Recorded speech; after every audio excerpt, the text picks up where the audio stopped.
Hello friends, I am here with a new video. But ये जो video है ये ऑन डिमांड है कुछ बच्चों की।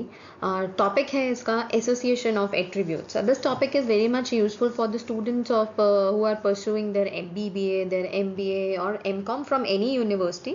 एंड होप कि आपको ये मैटर और ये टॉपिक के सारी कंसेप्ट जो हैं वो इजीली समझ में आ जाएंगे।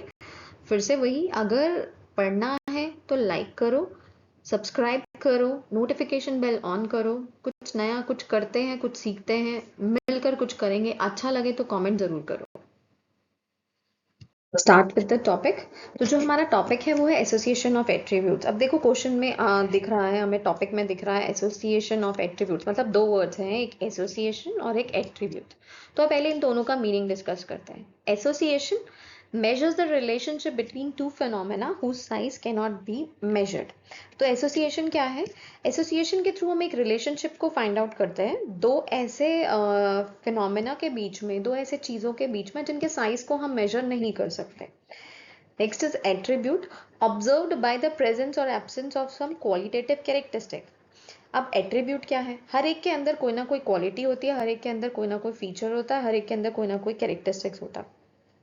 तो उस चीज़ के होने और ना होने को जब हम कैलकुलेट करते हैं, इवैल्यूएट करते हैं, दैट इज कॉल्ड एट्रीब्यूट, मतलब होना और ना होना।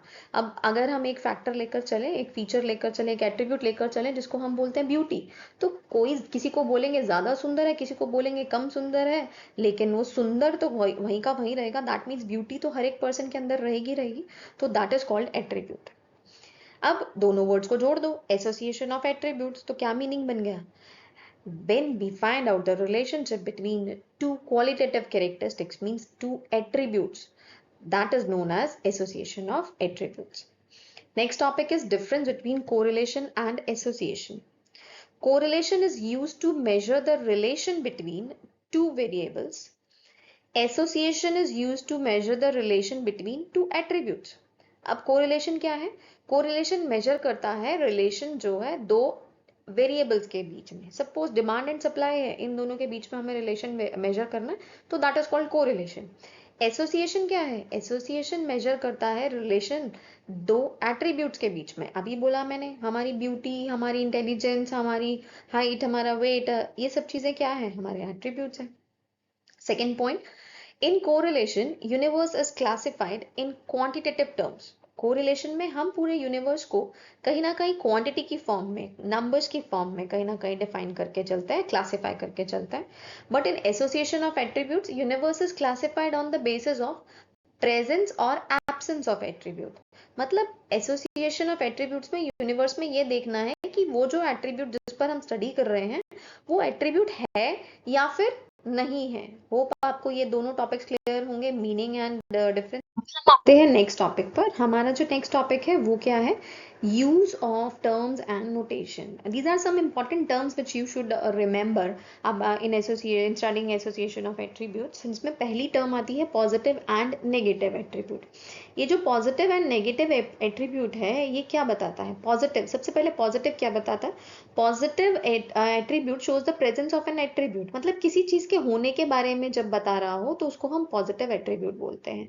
मान लो किसी में देखा जाए कि कोई पढ़ा लिखा है, तो पढ़ा लिखा है उसको हम बोलेंगे पॉजिटिव एट्रीब्यूट। ये जो पॉजिटिव एट्रीब्यूट है ये 3 लेटर्स, कैपिटल लेटर्स में डिनोट किया जाता है, जैसे A B C, और भी आ जाते हैं D जब हम 4 एट्रीब्यूट्स में रिलेशनशिप फाइंड आउट करते हैं। तो जब हम कैपिटल लेटर्स में बात करेंगे तो that is known as positive attribute. Negative attribute की बात करें तो जब कोई चीज एब्सेंस को शो करती है, मतलब जब कोई एट्रीब्यूट नहीं है, तो जैसे लिटरेट को मैंने पॉजिटिव एट्रीब्यूट लिया, मैंने उसको ए से डिनोट किया, तो मैं इलिटरेट को किससे डिनोट कर रही हूँ? अल्फा से। तो दैट मीन्स कि अल्फा जो है वो एसोसिएशन दिखा रहा है जिसमें नेगेटिव एट्रीब्यूट की बात की जा रही है। जैसे फॉर एग्जाम्पल बी को लिया हमने, मेल्स लिया, तो मेल जो है वो हमारे एट्रीब्यूट बी है, तो इसका उल्टा बीटा वो हमारे फीमेल्स को डिनोट करेगा। सेकेंड जो आता है that is combination of attribute. जब हम दो एट्रीब्यूट्स को इकट्ठा पढ़ लेते हैं और अलग अलग ग्रुप में से ले लेते हैं तो that is called combination of attributes. जब अब कॉम्बिनेशन बना के चले तो जैसे A B का कॉम्बिनेशन बनाया, ए सपोज ग्रेजुएट को डिनोट कर रहा है तो बी जो है वो मेल्स को डिनोट कर रहा है। अब देखो ए बी का उल्टा कर लो, ए वहीं ए का उल्टा अल्फा और बी का उल्टा बीटा। तो अगर मैंने ए को ग्रेजुएट माना था तो अल्फा क्या हो गया मेरा, नॉन ग्रेजुएट। मैंने बी को मेल्स माना था तो बीटा क्या हो गया मेरा, females. That means A B stand for graduate males और alpha beta stand for non graduate females. अब एक पॉजिटिव और एक नेगेटिव लेके चलते हैं, मतलब एक प्रेजेंस और एक एब्सेंस को शो करते हैं। मैंने पॉजिटिव लिया ए और मैंने नेगेटिव लिया बीटा। अब ए को मैंने ग्रेजुएट माना था तो यहाँ पर ग्रेजुएट ही है मेरे पास कहीं ना कहीं, लेकिन जो चीज मेंशन हो रही है वो क्या मेंशन हो रही है, बीटा। तो बीटा जो है वो क्या है, मेरे मेल्स। तो मैं ए बीटा लूंगी तो A beta stands for graduate females.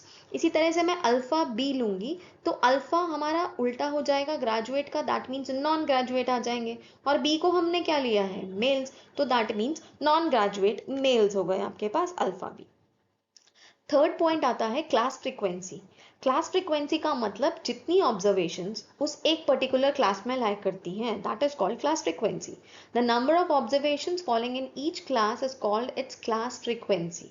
अब इसको डिनोट कैसे करते हैं, ब्रैकेट से डिनोट करते हैं। जैसे ये ए के साथ आपको ब्रैकेट दिख रहा है, अल्फा के साथ ब्रैकेट दिख रहा है। जब हम ब्रैकेट लगा देते हैं तो इसका मतलब कि वो उस पर्टिकुलर क्लास का टोटल हो गया, उस पर्टिकुलर क्लास की फ्रीक्वेंसी हो गई। अब बात करते हैं क्लासेस की। तो यहाँ पर तीन तरह की क्लासेस होती हैं। पहली है पॉजिटिव क्लास, सेकंड है नेगेटिव क्लास और थर्ड है कॉन्ट्ररी क्लास। सबसे पहले पॉजिटिव क्लास की बात करें तो जब हम किसी चीज को प्रेजेंस ऑफ एट्रीब्यूट को रिप्रेजेंट कर रहे हैं कैपिटल लेटर में, that is called positive class. Negative class की बात करें जब हम किसी चीज के एब्सेंस की, मतलब किसी एट्रीब्यूट के एब्सेंस की बात कर रहे हैं और स्मॉल ग्रीक लेटर्स में उनको डिनोट कर रहे हैं, तो that is called negative class. अब बात आती है कॉन्ट्ररी क्लासेस की, इनको ध्यान से समझना। कॉन्ट्ररी क्लासेस का मतलब है कि हम एक प्रेजेंस लेके चले और एक एब्सेंस लेके चले। जैसे ऊपर मैंने अभी कॉम्बिनेशन समझाया तो मैंने अल्फा लिया, अल्फा के साथ मैंने बी ले लिया। अल्फा किसको डिनोट कर रहा है, अल्फा डिनोट कर रहा है एब्सेंस को, और बी किसको डिनोट कर रहा है, प्रेजेंस को। तो जब हम ऐसी क्लासेस को ज्वाइन कर देते हैं तो हम उसको बोलते हैं contrary classes. Next fifth point है number of classes. Number of classes मतलब टोटल कितनी क्लासेस निकल कर आई। अगर हमारे पास एक एट्रीब्यूट है, हम एक एट्रीब्यूट को स्टडी करते हैं, तो यहाँ पे नंबर ऑफ क्लासेस निकालने का फॉर्मूला है 3n। अगर एक एट्रीब्यूट की स्टडी करोगे तो n हो गया हमारा 1, तो दैट मीन्स हमारे पास एट्रीब्यूट्स के टोटल क्लासेस निकल कर आ गई 3 1, दैट मीन्स 3। अगर दो क्लासेस लेके चलते हो, दो एट्रीब्यूट्स की स्टडी करते हो, तो हमारे पास फॉर्मूला हो गया 3n। तो अब क्लासेस निकालते हैं 3 2, तो हमारे पास आ जाएंगी 6। होप आपको ये समझ में आ गया। नेक्स्ट जो हमारा पॉइंट है वो है point number 6, order of classes and class frequencies. अब यहाँ पे ऑर्डर क्या है, देखो नीचे एक टेबल बना हुआ है, इस टेबल में ये दिख रहा है n is frequency of zero order. तो पहला जीरो ऑर्डर होता है, इसी तरह से फर्स्ट ऑर्डर होता है, सेकंड ऑर्डर होता है, थर्ड ऑर्डर भी होता है। धीरे धीरे हम सारे ऑर्डर्स के बारे में डिस्कस करेंगे। तो यहाँ पे जो n है हमारा वो फर्स्ट जीरो ऑर्डर को डिनोट कर रहा है। जो हमारे ये सिंगल लेटर्स हैं that is A B C भी आ जाएगा, अल्फा बीटा गामा, ये जो सिंगल है ये हमारे फ्रीक्वेंसीज फर्स्ट ऑर्डर को डिनोट कर रही हैं। ब्रैकेट जरूर लगा कर आना, सिर्फ n पे ब्रैकेट नहीं होता। नेक्स्ट सेकेंड ऑर्डर है तो उसमें कॉम्बिनेशन बना लो, जो अभी पिछली स्लाइड में कॉम्बिनेशन पढ़ा था ना, कॉम्बिनेशन बना लो। अब यहाँ पर जो आपके पास ए बी है, अल्फा बी है, ए बीटा है, अल्फा बीटा है, ये आपके सेकेंड ऑर्डर में आ जाएंगे।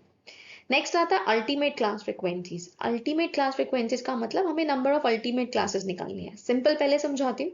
ये जो चार लास्ट में पढ़ी ना आपने, ए बी अल्फा बी और ए बीटा अल्फा बीटा, ये चार आपकी अल्टीमेट क्लास फ्रीक्वेंसीज हैं। कैसे, अगर दो एट्रीब्यूट्स पढ़ते हो तो इसका मतलब फॉर्मूला है 2n, दैट मीन्स 2 तो ये आंसर आ जाएगा 4। तो ये जो चार क्लास फ्रीक्वेंसीज निकली हैं ये आपकी अल्टीमेट क्लास फ्रीक्वेंसीज हो गई। अब ये नीचे टेबल बना हुआ है, इसी टेबल के बेसिस पर आपको अपने सारे क्वेश्चन सॉल्व करने हैं। टेबल के नीचे फॉर्मूलाज भी लिखे हैं, बट आप फॉर्मूला पे मत जाना, आप पे टेबल समझ लो और टेबल के बाद अपने आप फॉर्मूला बनाओ। सबसे पहले फर्स्ट कॉलम की हेडिंग देना ए, सेकंड की देना अल्फा, उसके बाद फर्स्ट रो की हेडिंग देना बी और सेकंड रो की देना बीटा। लास्ट जो third row third column denote करेंगे वो टोटल को डिनोट करेंगे। अब देखो यहाँ पे सारे के सारे ये जो बीच में आपको वैल्यूज दिख रही हैं, यहाँ आपने सारी वैल्यूज पुट करनी है। कोई ब्रैकेट नहीं है क्योंकि वो एट्रीब्यूट को शो कर रहे हैं। अब जब हम कॉलम की वैल्यूज पुट करेंगे। ये ए बी है, ए को बी से मल्टीप्लाई करते हैं, मतलब मैट्रिक्स में पढ़ते हो ना फर्स्ट रो फर्स्ट कॉलम, तो ये फर्स्ट रो फर्स्ट कॉलम है, ये ए बी है, तो इस पर ब्रैकेट लगाओ। फिर second row first row second column, तो ये ए बीटा आ गया। फिर नीचे ए दिख रहा है, ये फर्स्ट कॉलम का टोटल है। इसी तरह से ए बी और ए बीटा जो है वो भी टोटल है। अगर मुझे ए निकालना है तो मैं ए बी और ए बीटा को ऐड करूंगी तो ए निकल आएगा। अगर मुझे ए बी निकालना है, ए दिया हुआ है, ए बीटा दिया हुआ है, तो मैं ए में से ए बीटा को माइनस करूंगी तो ए बी निकल आएगा। सेकेंड हमारे पास कॉलम है अल्फा, अल्फा के साथ कॉम्बिनेशन बना फर्स्ट रो और सेकेंड कॉलम, तो ये आ गया अल्फा बी। इसी तरह से अल्फा बीटा और लास्ट में नीचे है अल्फा, तो ये फर्स्ट कॉलम का टोटल, सॉरी सेकेंड कॉलम का टोटल। फर्स्ट कॉलम का टोटल ए से डिनोट होगा, सेकेंड कॉलम का टोटल अल्फा से डिनोट होगा, फर्स्ट रो का टोटल बी से डिनोट होगा और सेकेंड रो का टोटल बीटा से डिनोट होगा। जहां पर ये कॉलम और रोज, लास्ट कॉलम और लास्ट रो आपके मैच करेंगी, मतलब मिलेंगी, तो उसको हम एन बोलेंगे। एन निकालना है तो ए और अल्फा को ऐड कर दो तो एन निकल आएगा, या फिर बी और बीटा को ऐड कर दो तो एन निकल आएगा। होप ये समझ में आया। नेक्स्ट स्लाइड पे क्वेश्चन की प्रैक्टिस करते हैं। चलो हैं नेक्स्ट पर। यहाँ पर आपको ना सारे फॉर्मूलाज लिखे हुए हैं कि किसको कैसे सॉल्व करना है, तो हम इसको कट शॉर्ट करके चलते हैं, हम अदर मेथड से करके चलते हैं। देखो यहाँ पर है फाइंड, क्वेश्चन है रिकॉलिंग डाटा। अब मिसिंग फ्रीक्वेंसी, सबसे पहले तो जो अभी प्रीवियस स्लाइड में टेबल डिस्कस किया, तो उस टेबल को बना के चलो। पहले तो टेबल बनाओ, मतलब पहली रो का टोटल, सॉरी पहले कॉलम बनाएंगे, तो कॉलम की हेडिंग हो गई ए, सेकंड कॉलम की हेडिंग हो गई अल्फा, पहली रो की हेडिंग हो गई बी, और पहली रो की हेडिंग हो, सेकंड रो की हेडिंग हो गई बीटा। तो ये हमारे रोज हो गए। लास्ट वाली जो रो आएगी उसमें हम लिखेंगे टोटल। अगर कॉलम का टोटल करेंगे तो वो कॉलम के टोटल को डिनोट करेगा। इसी तरह से रो के लास्ट में भी हम टोटल लिखेंगे, और ये जो दोनों टोटल होंगे हमारे, ये एन को डिनोट करेंगे। तो अब यहाँ पर आते हैं क्वेश्चन में क्या क्या गिवन है। सबसे पहले गिवन है वो है 100, तो ए बी कहाँ लिखना है हमें, फर्स्ट रो फर्स्ट कॉलम, ए को बी से मल्टीप्लाई करेंगे तो ये आ गया ए बी। नेक्स्ट हमें दिया हुआ है a इज इक्वल टू 300। अब देखो a है और ब्रैकेट में लिखा है, तो a का टोटल हो गया, दैट मीन्स तो a के कॉलम के नीचे हम लिखेंगे ब्रैकेट में a is equal to a 300। ब्रैकेट में लिखोगे तो वो टोटल को डिनोट करेगा, ये ध्यान में रखना, और इसी तरीके से लिखना रहना। नेक्स्ट हमें दिया हुआ है b इज इक्वल टू 600। अब b है तो दैट मीन्स पहली रो का टोटल, तो टोटल में लिखेंगे b 600। नेक्स्ट हमें दिया हुआ है n is equal to 1000। N है तो टोटल जहां पर कॉलम और रो दोनों मिल रहे हैं, उस वो हो गया हमारा एन का टोटल, दैट इज 1000। अब ये जो बाकी के बच गए, कौन से बच गए, A beta alpha B, alpha beta और अल्फा। अब हमें इनको निकालना है, इसीलिए इनमें क्वेश्चन मार्क लगे हुए हैं। जब हम इनको निकालेंगे तो इसका मतलब हो गया कि कॉलम वाइज भी हो सकता है, रो वाइज भी सॉल्व कर सकते हैं। देखो चलो चलो सबसे पहले इजी वाले पर आते हैं। यहाँ पर एन दिख रहा है, एन हमें 1000 गिवन है। इसी के साथ रो में देखें तो ए हमें 300 गिवन है। अगर मैं 1000 में से, क्योंकि ये टोटल है सबका, रो का और कॉलम का, तो अगर मैं 1000 में से ए को माइनस करती हूँ, दैट मीन्स 1000 में से 300 को माइनस करती हूँ, तो मेरा यहाँ पे अल्फा निकल। नेक्स्ट पर आते हैं। अब मुझे यहाँ पर दो, ए के कॉलम में दो वैल्यूज मिली हुई है, ए बी 100 और ए जो है वो 300 है। ए टोटल है, तो अगर मुझे यहाँ पर ए बीटा निकालना है तो मैं क्या करूंगी, ए के टोटल में से ए बी का टोटल माइनस कर दूंगी, दैट मीन्स 300 में से मैं 100 को माइनस कर दूंगी, तो ये मेरा आ जाएगा 200। नेक्स्ट पर आते हैं। अब मुझे पहली रो का टोटल दिख रहा है 600। देखो अब बी में से अगर मैं ए बी माइनस करती हूँ, दैट मीन्स मैं 600 में से 100 माइनस करती हूँ, तो मेरे पास अल्फा बी आ जाएगा। और अल्फा बी का टोटल कितना हो गया, 600 माइनस 100 इज 500।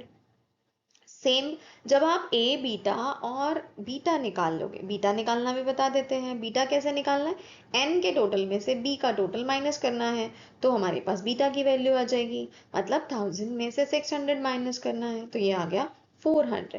तो जब हम ये वैल्यू निकाल लेंगे, उसके बाद जब बीटा के टोटल में से हम ए बीटा के टोटल को माइनस करेंगे, तो हमारे पास अल्फा बीटा निकल आएगा।